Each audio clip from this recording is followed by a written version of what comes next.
Hey, this is Max Alper, aka Parrotsky, and you are listening to Group Critique Fight Club.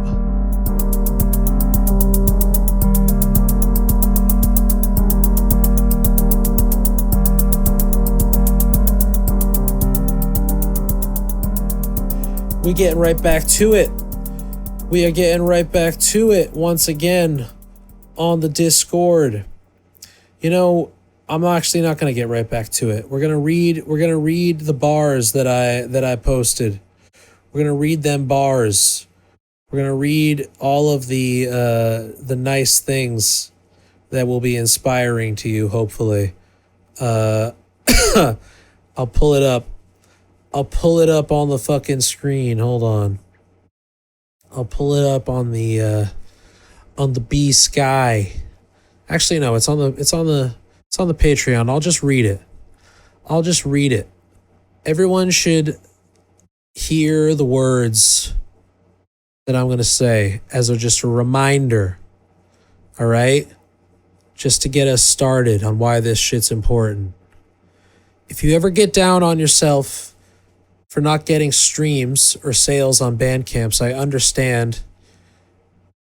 Sorry, let me fuck that. I fucked that up. Jesus, I fucked up my own bars. If you ever get down on yourself for not getting streams or sales on Bandcamp, understand that it only takes one listener to change someone's life forever.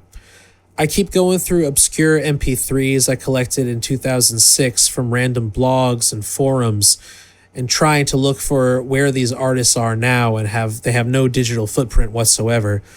And it pains me that younger people now might not know of them, but I know of them and what they did for me on my musical journey. The effect these obscure artists have on us fucking matters. Whether an algorithmically curated playlist picks up on these artists is so distant from any actual importance. If you want people to know about the music that changed your life, tell the people in your life about this music.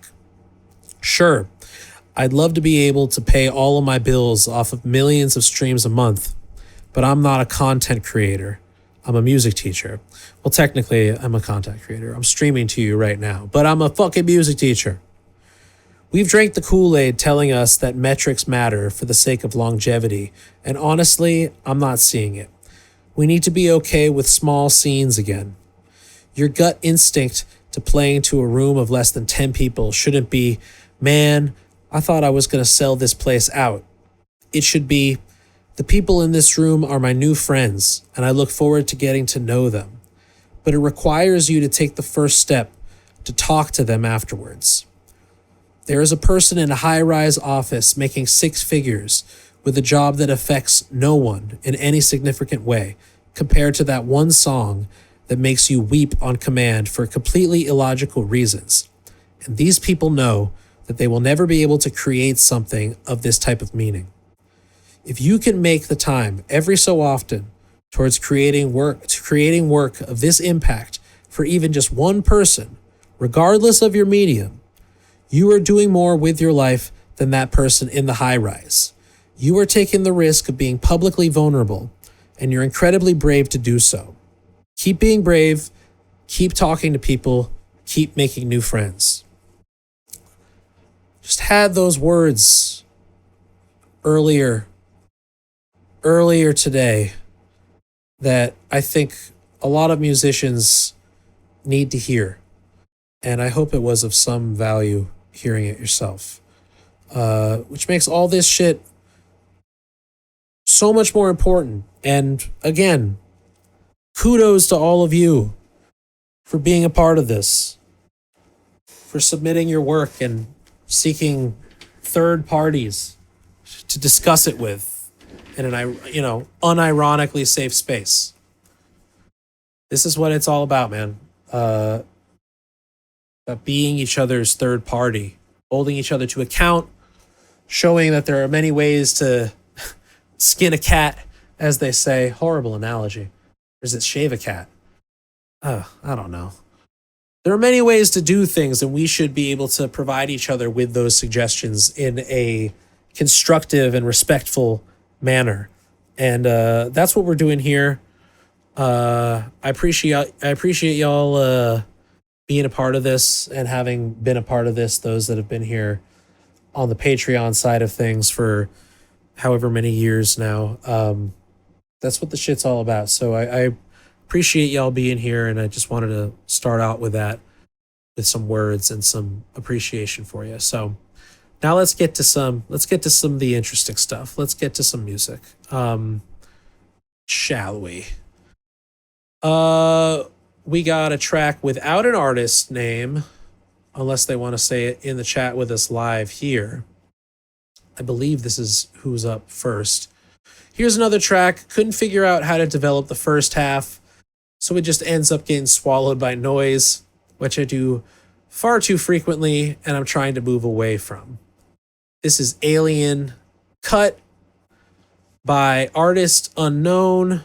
Feel free to credit yourself in the chat, or I will do so afterwards when we take Discord off of streamer mode and it de-anonymizes your name. All right, Alien Cut. Let's go.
There we go.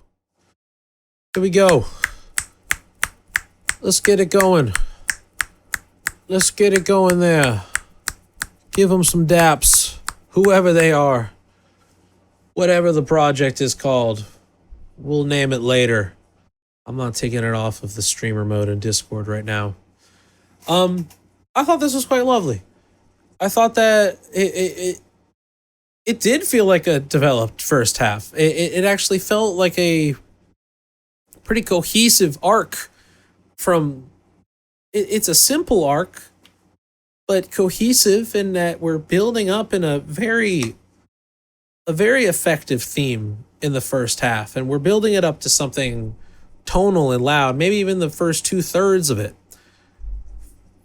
Straight line upwards, and then it disintegrates gradually in the last minute and a half or so, but not in any sort of like, oh, we've abandoned our theme. It feels like it at its most climactic, rather than, I don't know, what do you imagine this developing into further instrumentally, when I think we've pretty solidly defined what our instrumentation is here. You know, the usage of heavily affected guitars, perhaps synthesizers in there, but primarily the various timbres of the affected guitar. I mean, that is our takeaway. That is our main sort of bread and butter of this. I mean, would you want there to be even more dramatic or even sudden sort of shift in developing? I mean, in the classic post-rock standard,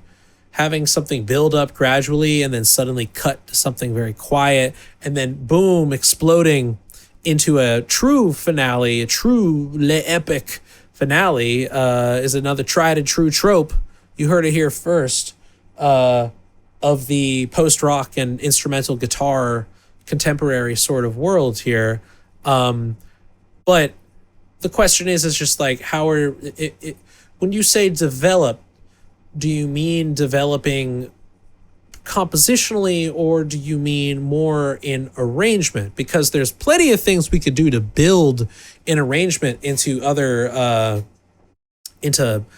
sections of instrumentation.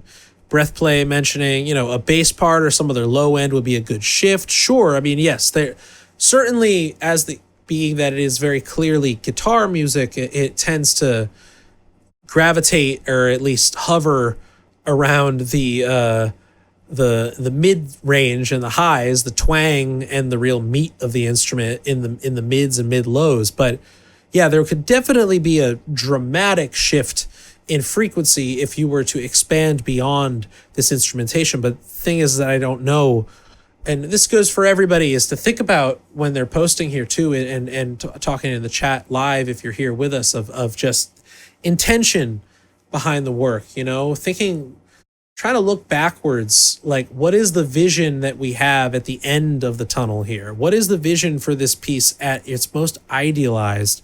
And what are the pieces that it takes to get there? What's the instrumentation? What's the trajectory of the piece, right? Because to me, based on not knowing much of your kind of overarching goals here beyond, like you had said, like piece getting swallowed by noise, and you trying to you do too frequently and are trying to slowly veer away from the habit of doing that. But this didn't even get swallowed by noise. There was just a dramatic build in dynamics and more crunch and saturated textures, distorted textures around that 3-minute mark or so.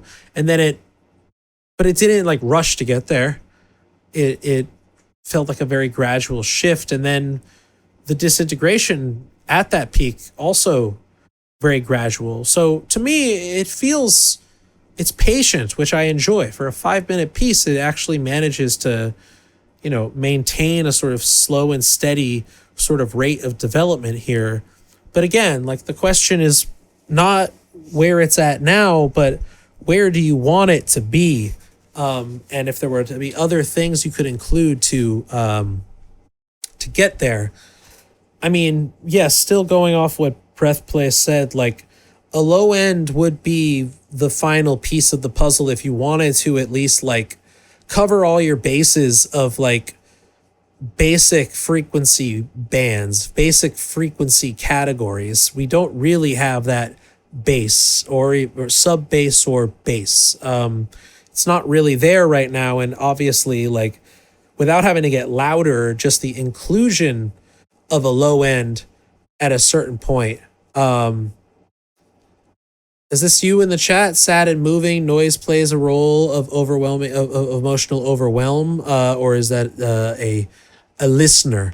I don't know if that's the artist themselves, but it certainly is meant to. I would assume meant to be evocative of some emotion, whether it be sadness or melancholy. Just a listener, no problem, no problem. I appreciate your comments. The noise absolutely plays a role in the emotional role.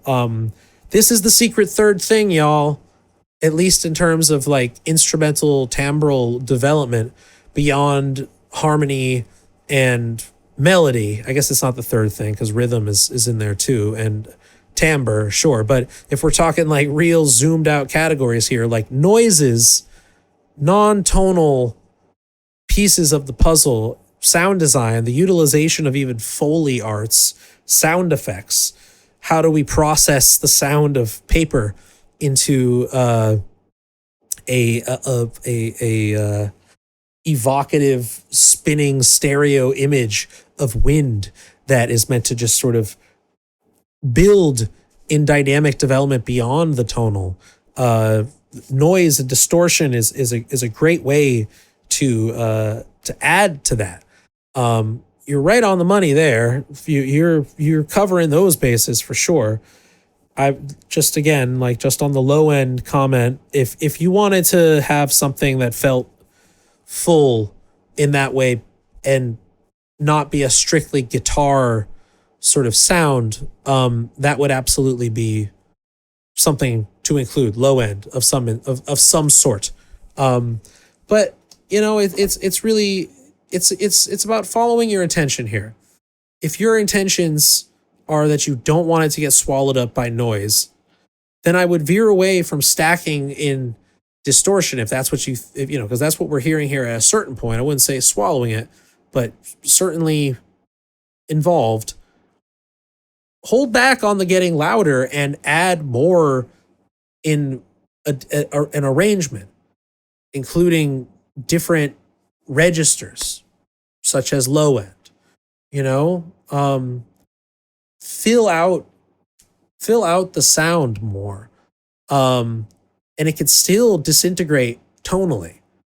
That didn't seem like swallowing at all. That felt really graceful, the way that it disintegrated towards the end.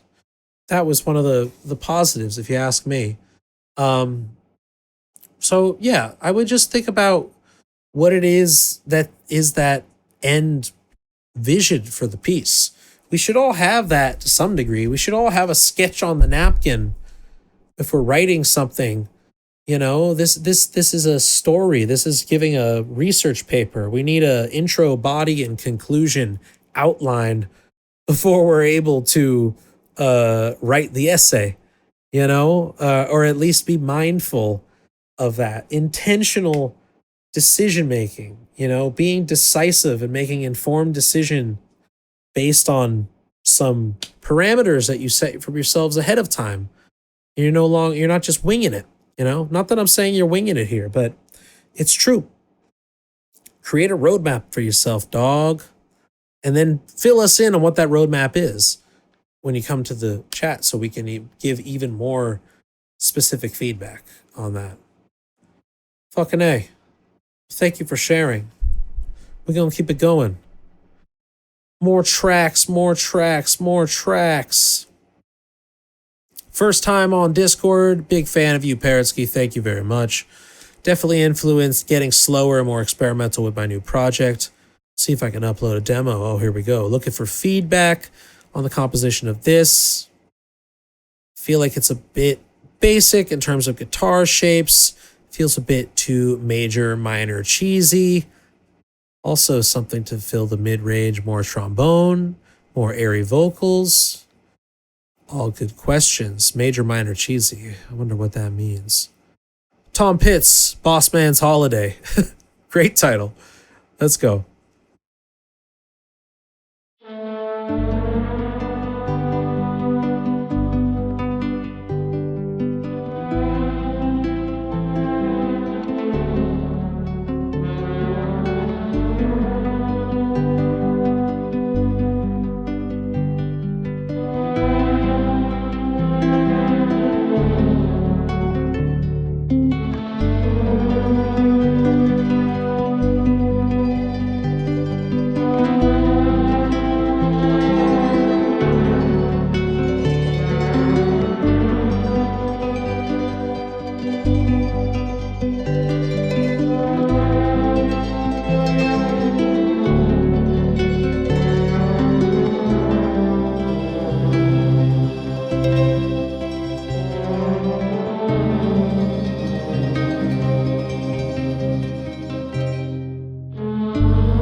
Oh, yeah.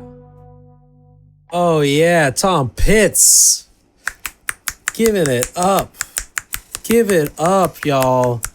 I don't know what the fuck you talking about, trombone enthusiast. Two major, minor, cheesy. Give me a break, cheesy. If it ain't broke, don't fix it. And that includes major and minor and dominant chords, dominant cadences. Lovely. Lovely. Sorry, I burped. I wrote in the chat, Badalamenti pilled, and then Breath Play immediately afterwards says, this feels very Lynchian. I feel like I should be watching a Vaseline smeared montage of someone going about their day in a totally mundane yet inexplicably horrible way. And then I wrote Jinx right after that. Angelo Badalamenti being David Lynch's go-to composer. And even more than that, Julie Cruz, the dream pop artist that both Angelo and David produced her work, including the Twin Peaks theme song, which is you hear on the show is the instrumental version of her song, not Falling. What's it called? Someone tell me in the chat. Somebody tell me in the chat the Julie Cruz Angelo song. That's the Twin Peaks theme song, and it's not Falling. That's the other one, I think. Fuck. Anyways, it is Falling. All right, never mind. Fuck me. Okay. Well, this is super. This is the full package with the Julie Cruz edition specifically, except we're replacing the breathy human voice with the breathy reverberant human voice with the breathy reverberant trombone in this case.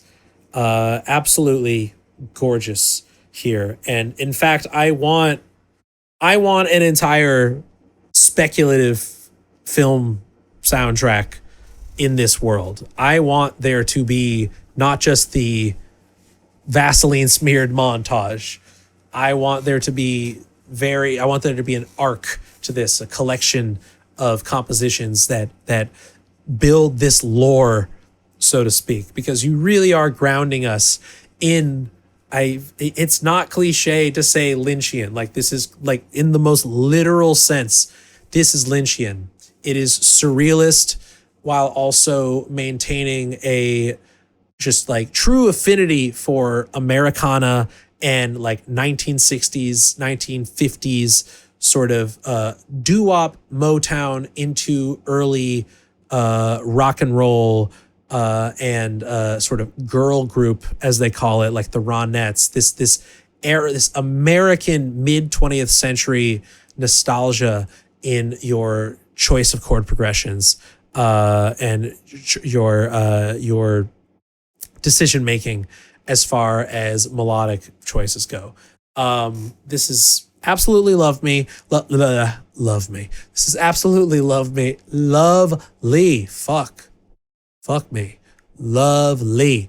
I would find a way to create keeping this distant reverberant trombone prominent in the mix.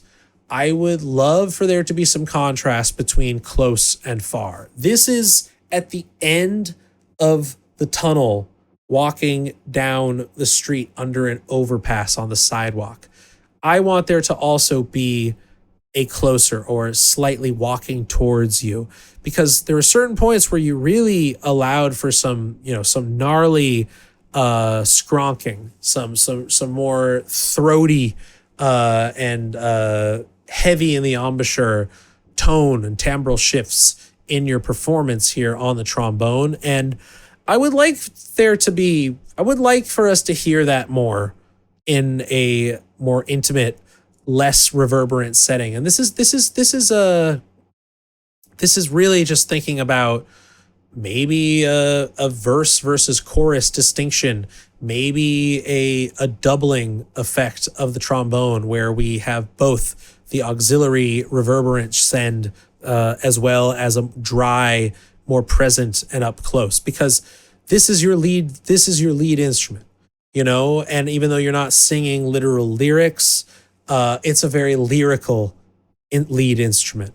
And I feel like some of that lyricism, some of that emotional delivery has to come from a more close perspective and approximate to my ears, to the center of the room and the stereo image, and not just washed in the back. I think that we need some contrast there between having full distance and not necessarily full up front, because even if you can, compare this to the Julie Cruz, there's plenty of closeness and intimacy in her voice, but there still is the space. There still is the reverberance. It's just a tasteful mix of the two, playing a tricky game between your dry channel strip and your wet auxiliary sends.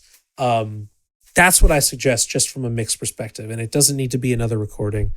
It can be a duplicate. It could be a double. Absolutely.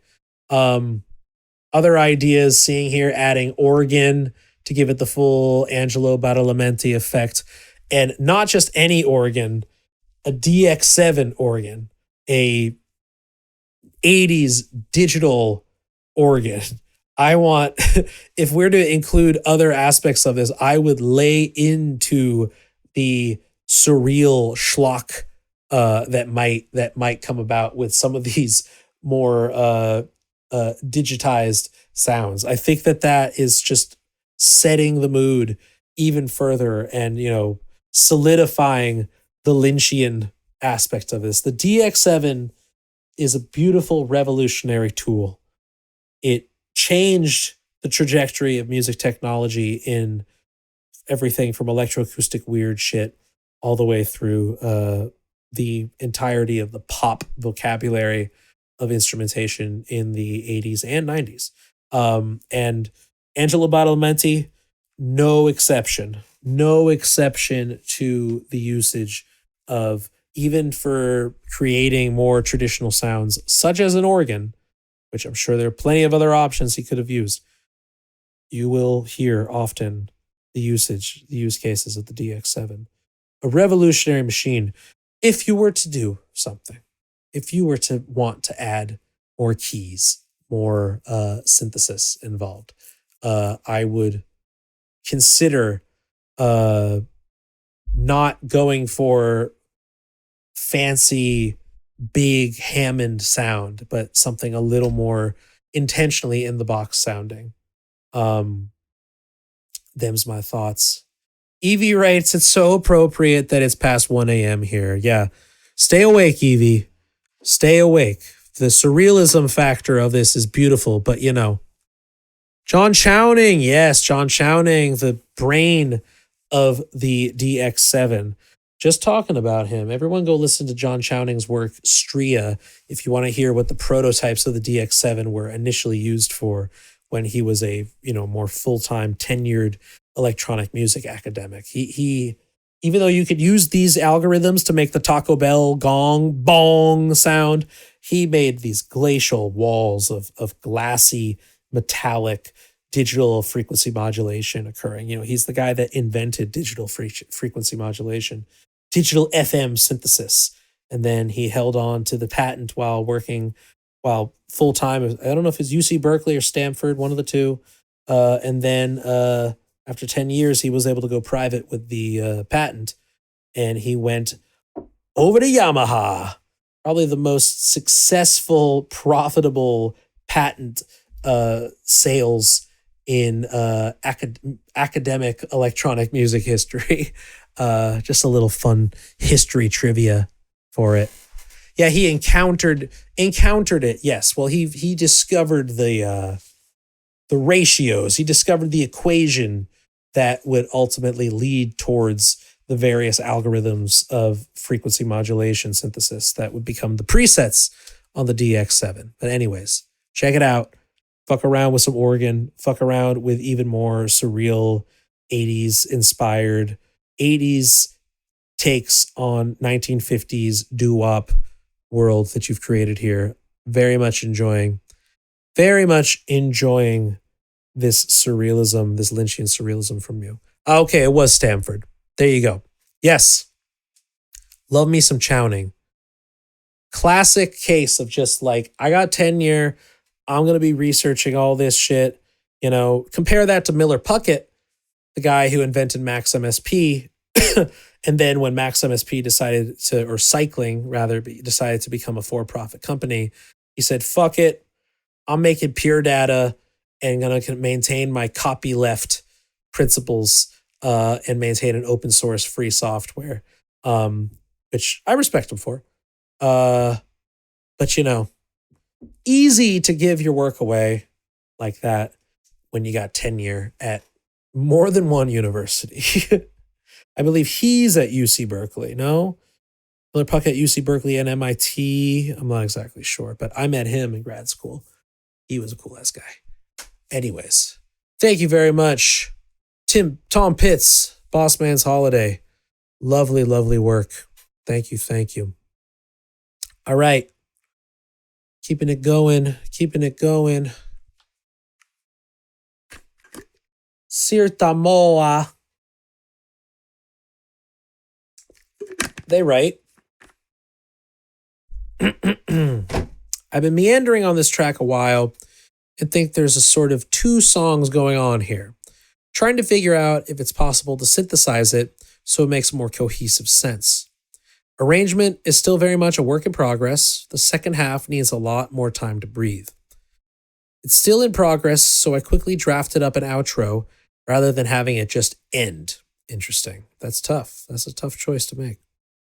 Arrangement is also definitely a weak point for me. I feel like I end up doing very static 8-bar changes, building up and up into the final 8-bar loop I started with. Okay, so good to think about. Let's get into Cirtamoa, Messy Sweaty Mess.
Alrighty then. Give it up for Cirtamoa. I'm saying it with a little accent. I don't know if that's correct or not. Excellent work. Excellent work, you know? I think that this is the start of something here. I don't think there's anything wrong with creating the sort of stacking of loops. I don't think that there's anything wrong with that when we're making house music, when we're making four to the floor dance music. I think that's okay. I think the question is now is getting you more into arrangement and even more nittier, grittier details, such as the BPM itself being seemingly standard 120 here.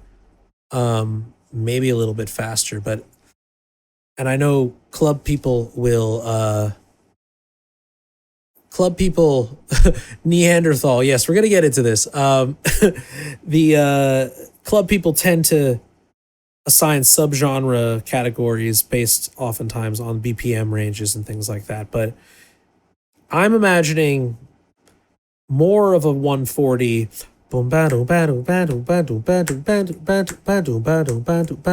maybe a little bit slower.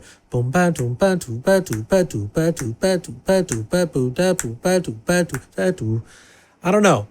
To me, I would feel that much more engaged in the counterpoint occurring between the more melodic parts and the bass line and rhythm section, with just a little bit more push in the BPM. I feel like even though we were dragging slightly. It feels like it wasn't doing itself justice into 120 range, and that we can go at least to 130. But to allow for a bit more energy, just being that this is dance music, you know? This is dance music that's meant to have people moving on the floor. We want DJs to be spinning this sort of stuff, right? And with that, if we were to be playing this at the beginning of the night, sure. But I'm not trying to think that way in a context of where of a set list this is. I would like to imagine this with slightly more energy in the middle of the night rather than of a more down tempo kind of stage that it's at right now. To me, we'd be listening to a slightly different one. If it was 10, 12, 15 BPM faster, if you asked me. But I don't think that thinking about this in a more straightforward formulaic way of stacking loops is a bad thing. This is the world that we inhabit in club music is meant to be repetitive, and it's perfectly fine. I think there just needs to be the occasional drop, the occasional filter sweep, the occasional fill, treating it like a drummer. You're not doing a drum fill every single bar, you know? To create a marker in the last 4 clicks of a 32 bar section or a 16 bar section to indicate, okay, now here is our door opening. So once it's open on the other side, there will be another loop that we've added to this. It could even be a riser effect. You know, this is pretty standard stuff here. But don't think that because we're creating something repetitive and formulaic that's a fault here. If you're trying to make this type of music, play by these rules. That's okay.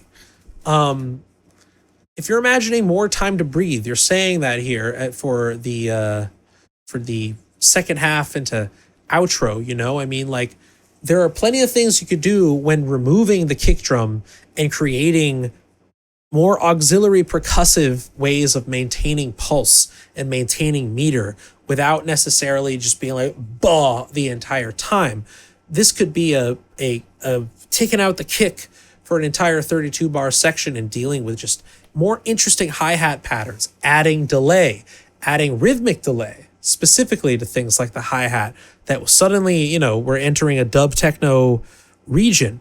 in which like this becomes a new case study of listening to all the other tonal elements, with the one new thing being an additional rhythmic delay, like triplet delay or something on the hi-hat.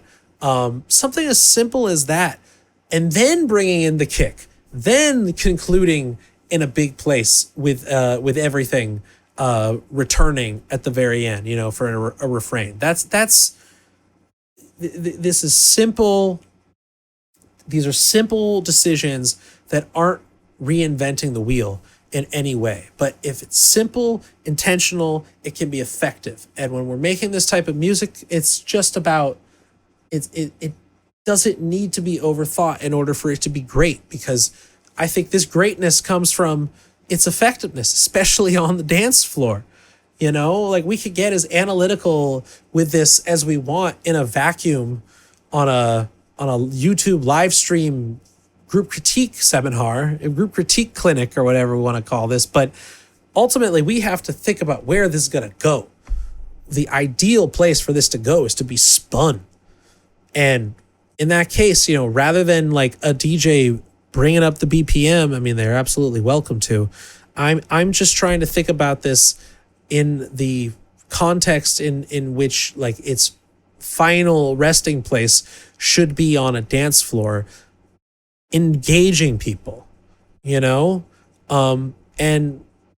so rather than overthinking it from like, well, music should have more changes and things like that, it's like, well, what music contextually, I think this type of music doesn't really need that many changes in order for it to be effective. It just needs to be deliberate in that way. So I think like I said, the occasional fill, the occasional drop of certain instruments and then return of those instruments after a number of bars.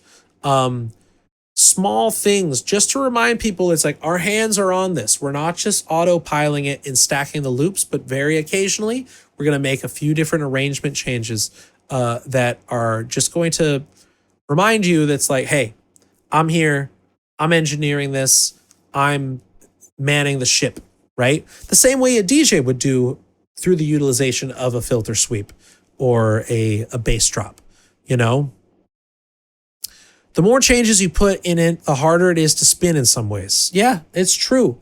I mean, if we're playing techno night, if we're playing house music, and in this case, we're making house music, it's very tonal, it's very melodic, Oftentimes, like trying to create a self-contained, multi-part linear composition in that context can be difficult to mix, difficult to blend with something else. The consistency is strength in this case. It's all about context as to where it's going. And considering this is club music, I would say focus on the small arrangement changes just to remind folks, hey, I'm here. I'm making a few changes here and there, but this is the work, and we're doing it. This is good stuff. I'm glad you submitted this. Seeing just some other comments here. I mean, you could try no drums on the second half to make it feel more like an outro. See if that feels more cohesive. Yeah, exactly. Like more experiments, taking out the kicks. What if it wasn't just all drums, leaving just a hi-hat, some other auxiliary way? You could even start to get rid of all the drums and focus on maybe adding different effects processes to the arpeggiation, I wouldn't necessarily flood the bass with delay or reverb, but your pads and arpeggiations in the high end, you could absolutely make those changes, and this is something more mix related too, but mixing is arrangement. When dealing with stems, when dealing with audio, you are arranging, you are conducting your stems in that way. In the mixing context, also ride the levels. If we were to come at this from a strictly mixed perspective, I would get this to be louder by the end. I would deliver 6 to 10 dB more across the board. I would saturate it more. I would make it sound a little less in the box in that way. Just my thoughts on that. Just a little bit more mix there. But first things first, Focus on the arrangement. Focus on the compositional sort of arc of this. And again, work with intention, dog. Intention gets you attention. And then spin this. Practice it yourself. Spin it with some other tracks that you enjoy, you know? Battle test it. Know what I'm saying? Club music is some of the most... I think they have the most opportunities for battle testing this stuff in ways that it's not... It's standard producers, singer-songwriters, composers, musicians, recording artists and stuff, like working outside of the club genres. It's a different ball game. You are playing, for the most part, you can challenge your audience in ways that are different than a DJ who has a responsibility to, like, you can challenge them, but you have to maintain movement on the dance floor. There's so much more overhead and expectations and pressure on the DJ when it comes to this sort of stuff that, like, any band or singer-songwriter or solo electronic acts not in the club setting, they don't have to deal with that. It's a different ball game. So it's good to just sort of ground yourself in where is this going to go and make decisions based on that with intention. Thank you, Cirtamoa. Cirtamoa.com.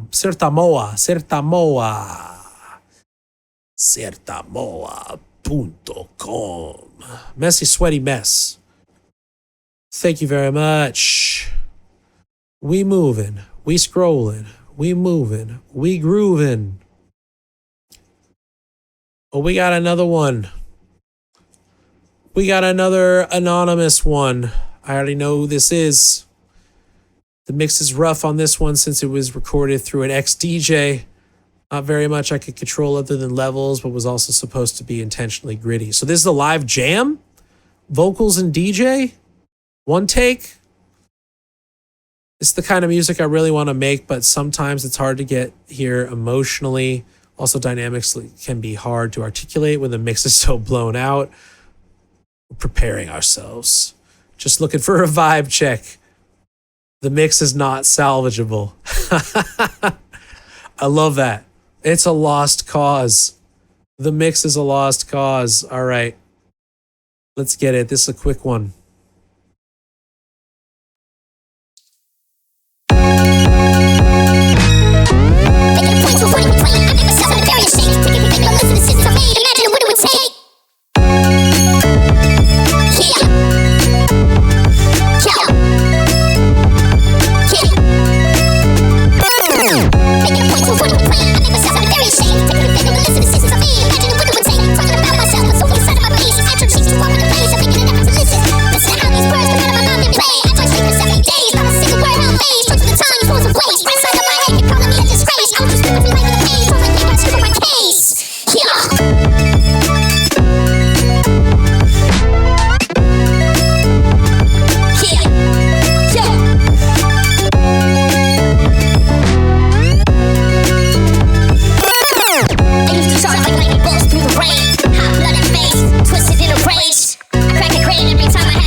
I'm bringing that shit back. DJ, run that back.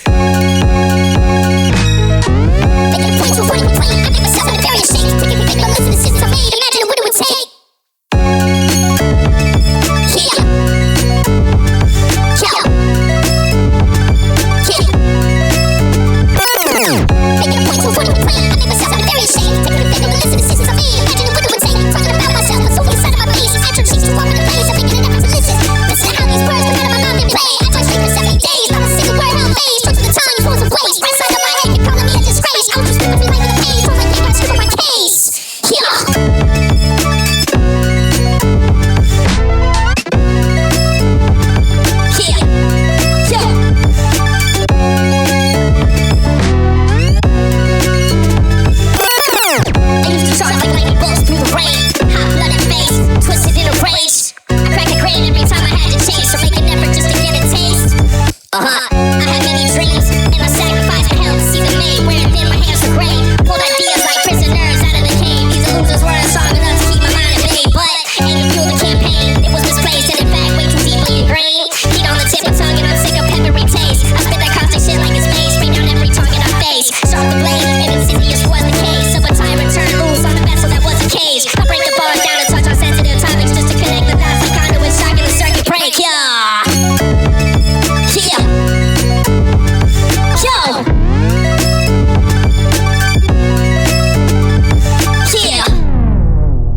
go.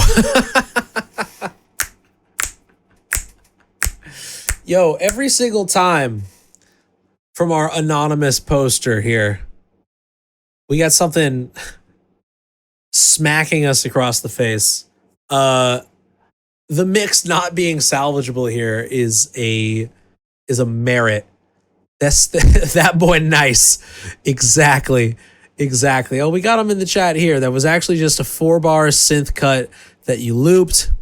Then I hit the record button on the deck while working the mic and the wheel. Oh, this is fucking great. This is what it's about. We got 2 decks and a microphone playing some insanity. Is this sped up after the fact, or are you just using pitch shift on your voice live? Because this is fantastic having it at this speed, including the vocal effect itself in chipmunk voice or hyperpop voice or whatever we want, because it is a live jam. It is a live hip hop jam. It is a live cipher in that way, a 1-person cipher for 2 minutes. Okay, so it is resampled in the final recording to speed up the whole thing. Fantastic. This is what I also love about it, is that you're, okay, so the mic is also running through a pitch pedal, but then it is sped up as well. Oh man, we're on some post shit, man. We're on some of that post shit right now. Absolutely a fan of whatever this process is. It's avant-garde, man. You are experimenting here. This isn't, if you are trying to go for a straightforward hip hop project, you haven't done that. You haven't done that here. But my guess is that you are saying fuck all that and putting the experiments first. I mean, this has an almost like hyperdub meets Madlib Quasimodo era in which like you're creating characters here. And it's not just because your voice is pitched up, but there is a, once again, sort of like adding to this in a narrative way. The beat tape, if this was part of a beat tape, a sort of live, one take single track sort of takeaway from this. If you were to make something like this that was 25 minutes long, that felt like a single cipher with yourself, this is again, I'm saying it, building lore. You'd be doing that here. This is a 2-minute taste of that, and compared to the other stuff that we heard, without naming who you are, I'm fascinated by the choice of experimentation and also the liveness to it. I highly recommend, from an experimental hip hop perspective, checking out Antipop Consortium. They are sort of true OG arbiters of experimental live jammed hip hop using live drum machines, live decks, albums recorded single take, oftentimes as a group in cypher, multi-instrumental, both spinning and doing live electronics and verses.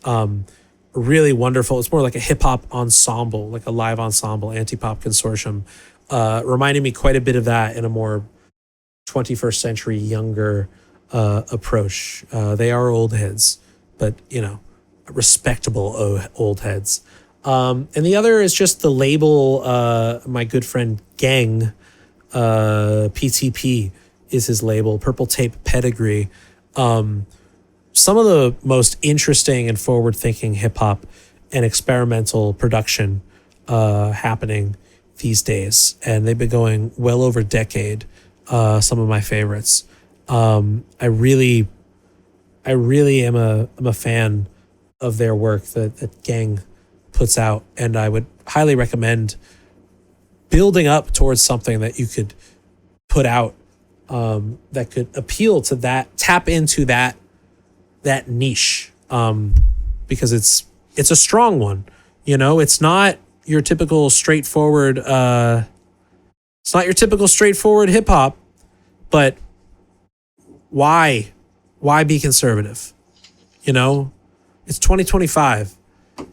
We need to accelerate the process here of progression. We need to accelerate the changes and not to be set in one place. And you're doing your own thing here. If that's a vibe check for you, I hope it was an effective one. Continue on with this. I want a 25-minute beat tape of this live, one take or seemingly one tape. Give me the illusion of that. Fucking A. Fucking A. It's intentionally gritty for sure. Yeah, you heard it here, folks. You heard it here first. Max Alper is an accelerationist. Yeah. Of the Fisher variety. I'm an accelerationist in the Chongqing, China. Chongqing. I'm not cyberpunk in a dystopian way. I'm solar punk in a utopian way. I'm fucking digging it, bro. Lovely stuff. Let's get a few more in today. Let's get a few more in. What do we got? All right. Fantastic. James Warner Duquette. I am sitting right here until I'm finished with my lunch. Oh, you're here in the chat with us? Fantastic. Feel free to let us know while we're listening as to if you're looking for any specific points of feedback that we can read off and discuss. I'm sitting right here until I'm finished with my lunch. Let's get it.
Beautiful. Absolutely gorgeous. I want to show the score real quick. Gonna have to share my browser on the screen here so we can see. No, that's not it. That's not it. Get rid of that. I'm trying to see this. I'm trying to have y'all see this, dog. Let me download the PDF and then we can open it up, actually. That's the best. That's the best one because this is absolutely gorgeous as a standalone piece of alternative notation. Hold on. Open up a, what am I doing? A screen capture. That's what I want to do. Which capture? Oh my God. Oh my God. Which application? Which application am I showing here? Yes. Yes. Hold on. Let's shrink it here. What a fucking mess. Getting this to fit the page. I don't even know where my mouse is. There we go. Okay. Hold on. We're looking through here. Staying right here until I'm finished with my lunch. And then a lovely tribute to the flautist. And then with a tempo marking at the beginning and a time signature, which you might not have picked up on. We have one stanza. And as you probably heard, minimal notation required for a piece such as this. Technically, and very correctly notated in staff, in meter, but singular per page. We should have done a live score reading, and I'm sorry I didn't set this up beforehand, but just to take it in, what we got going on here. I am a huge fan of finding alternative ways to present some traditional avenues of notation, but alternative framing for it. And I think displaying such space, emphasis on negative space here, ma. We've talked about this before. The ancient Japanese aesthetic of ma, meaning the usage of negative space versus positive space, and oftentimes the negative space taking up the majority of the space. In this case, a blank white sheet with single stanza, and then ending it with etc. Not even a coda. Fantastic choices we got going on here. Really, really lovely stuff. Now I'm not going to just break down compositionally what is going on here for those that aren't fully can't read sheet music and stuff like that. But what we are hearing is a single baritone flute, as you had written, right? Baroque flute. Baroque, not baritone. And hearing this lovely combination of the field recordings, or rather the field performance, we could call this. The train sounds, or the one train in the background. Is this performed in a place in which we're hearing this live, or is that a post-production choice, adding the field recordings and various processes to this? As you wrote, the recording is absolutely jacked with compression. I love the mic sounds and the subway in the background passing. Interested in how people hear the form of the piece. Everything was all live and you added the compression and the reverb. Okay, cool. So we're creating the illusion of a diegetic seen a diegetic on screen and in a particular realm, space, in which we are hearing a, let's say, a character, the flautist under a bridge, or the flautist in a long hallway with the windows open, and hearing the one train just outside in Washington Heights. The one train, absolutely, like you said, gets a performance credit 100%. From a form perspective, and don't call me crazy now, I think there could be more space. I think we could have an entire page of blank measures. I want you to look up a saxophone player, Japanese guy who lives in New York now, who I interviewed him in grad school, and you can, now I put it back up on the YouTube, look up the tradition versus modernity in Japanese avant-garde music. It's this guy, Tamio Shiraishi,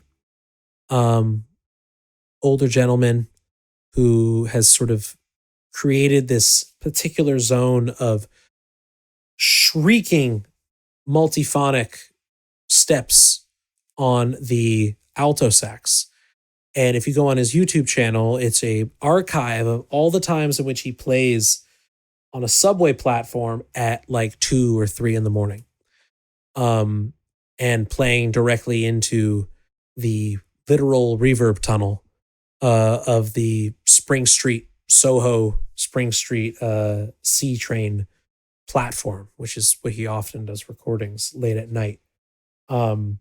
It's this lovely contrast of, quote, silence, aka the field recordings, the environmental sound, and then filling that negative space with positive space, the utilization of the instrument itself. Now, he's playing squealing, non-tonal, dog whistle, and incredibly deafening alto sax performance. What you are playing here is a lovely tone row, tonal tone row. But part of me is wishing there was just like a moment to breathe. I felt like the tempo got too rigid for a piece like this. I know you had written tempo notes at the beginning of the score, but part of me, at least if we're maintaining that tempo, to create more irregularity between how many bars of silence there are before a dotted half note bar of activity, to not allow us to, it's a consistent ebbing and flowing, like waves, like you're inhaling and exhaling consistently at tempo. To me, when there's so much more happening because of the one train recording, because of the environmental sound. And if you wanted a studio recording of this with pure silence, you could follow right along in the tempo and in the rigidity of rest before bringing it back in. But because you made that conscious decision to include the environmental sound in this, and now I just want more of that. Now I want there to be deliberate times in which, in the form, in which is now the time to listen to what's around. I know I'm getting Pauline on you. I'm getting super Pauline Oliveros here. Continuous name drop of her. Maybe one time on live stream, I will just read her deep listening composer's handbook. Essential, crucial reading. But this is, in a piece like this, the urban soundscape is who you are in duet with in this piece. And so I think there should be a train solo. I think there should be a field recording solo.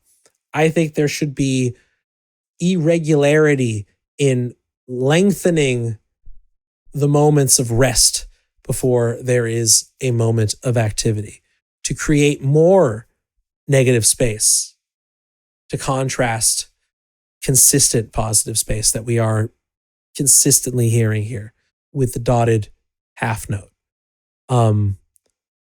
But you know, man, New York, you're an interesting cat living uptown, making downtown music. You're all near Columbia. You should be making new complexity and spectralism. We have a dichotomy of uptown versus downtown schools of thought. This is most certainly a downtown piece, without a doubt. I'm just fucking with you. I don't really. This is 1960s dichotomies that we're discussing here and earlier. But yeah, this is most certainly fit right in the minimalist zone downtown, without a doubt. But yeah, more space, more breath. There is power in room tone. There is power in environmental sound and performing in the field performance, not field recording, you know? There is power in allowing for that to play a larger role. Yes, there was the downtown, not just the Lower East Side, Tribeca, Soho, no man's land back then, abandoned factories in Soho. Can you imagine lofts, post-industrial wasteland? We used to be a real fucking country. We used to be a real fucking country. I don't know if that was Irish or Scottish, but neither, because I'm going to talk about New York. Lovely stuff. Lovely stuff here. Mr. Duquette. Absolutely a fan. Want to hear more of this. Give me more. Loving this. All right. Let us play our last in the queue for this evening. We got some from Eevee. Eevee here in the chat. Perfect. This is the end of the queue for now. I expect more next week. This is a quick one. Tasfreepa, lestina from Eevee. 30 seconds long. Maybe we'll listen to it more than once.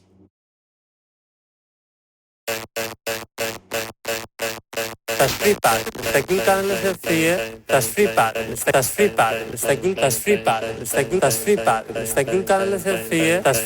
lestina tasfreepa, tasfreepa, lestina tasfreepa, T'has fripat l'estan publicant a la seva filla que no deu treure el fem. tasfreepa, lestina tasfreepa, tasfreepa, lestina tasfreepa, tasfreepa, lestina tasfreepa,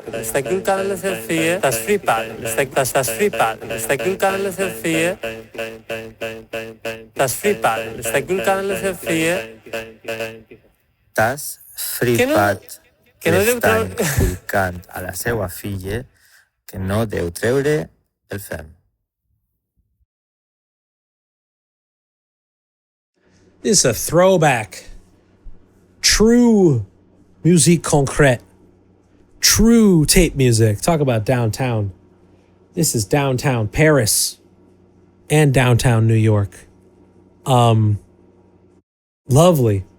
Made in note, as an Ableton note on your phone. There is a backstory, but you are too sleepy to talk about it right now. That is okay with me. I love receiving demos. I love receiving quite literal sketches made on the phone the day of while live in the chat. A great way to play us out. Develop it more. Bring us over a minute and a half next time. Because there's plenty of things that I think, plenty of places I think this could go to if you wanted to actually produce a work of linear tape music on your phone. It's absolutely possible. I think the first thing would be more distinct changes and lack of consistent looping occurring in the darn. Irregularity is your friend. There are plenty of ways to create irregular changes in loops in Ableton Note on your phone. You thought that they was going to break into some hardstyle dancing tune. I mean, it could. Up. This is an intro towards that. Also sounds like a intro towards a radio mix show. Saying at the end, talking about FM. Yeah. Develop this.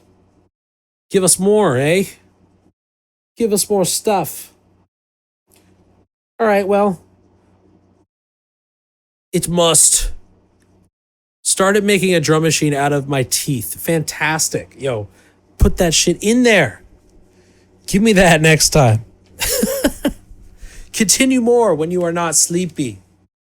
When you are not sleepy. Yo, thank you all for hanging and banging. Another Group Critique Fight Club Monday night public school edition in the works. Once again, remember to sign up for the Patreon. Twice a week, we meeting here on Mondays and the Patreon Zoom School on Sundays. Feel free to sign up, patreon.com/parrotski. Feel free to shoot me a tip if you don't feel like signing up for the Patreon, but you enjoy this. My Venmo's up there. And I'm making a website right now with a full student intake sort of inquiry form. But for those of y'all seeking some private instruction, y'all know this is my main job, man. The tale as old as time, the oldest book, the oldest job in the musician's handbook to be teaching. And some of you here can attest. I think I'm pretty decent at it. Shoot me an email. lamimyoung@gmail.com if you are interested in some private study twice or 4 times a month. We can work it out. Pretty flexible schedule on that. Well, I appreciate you for hanging and banging with me. This coming weekend, I will be away until Sunday morning, afternoonish. So if you're on the Patreon, we are going to meet Sunday night at 7 p.m. So sign up at patreon.com/parrotski. I will keep y'all posted and remind you that we won't be meeting at the normal 3 p.m., but 7 p.m. then. And weekend after that, for those that live anywhere in the Richmond, Virginia area, I will be speaking at a conference on music, technology, and AI dystopia at Virginia Commonwealth University Institute of Contemporary Art during their open house day on August 23rd, afternoon, 12 or 1 p.m. That afternoon on the 23rd. And then that evening, we'll be performing a show at, and I will tell you which venue it is at. Going to be posting it again, or making a post about it when we get slightly closer to it. Hold on. What is the venue that I'm playing in Richmond, Virginia? The Material Room, August 23rd, 8 p.m., Richmond, Virginia. And then Sunday, August 24th, going to be playing back in Brooklyn for the Please YS series in Crown Heights. Best DIY series happening in Brooklyn right now, house show series. And feel free to DM me for address if you're in New York and want to come to that. I'll remind you again next weekend, or next week too, as we get closer to it. But anyways, hope y'all have a good evening. Stay safe, have a great week, and see you soon. Bye-bye.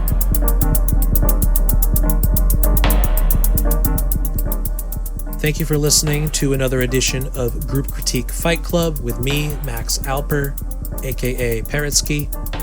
You can sign up for the Patreon at patreon.com/parrotski to get access to our Sunday Zoom school on top of the regular live public stream.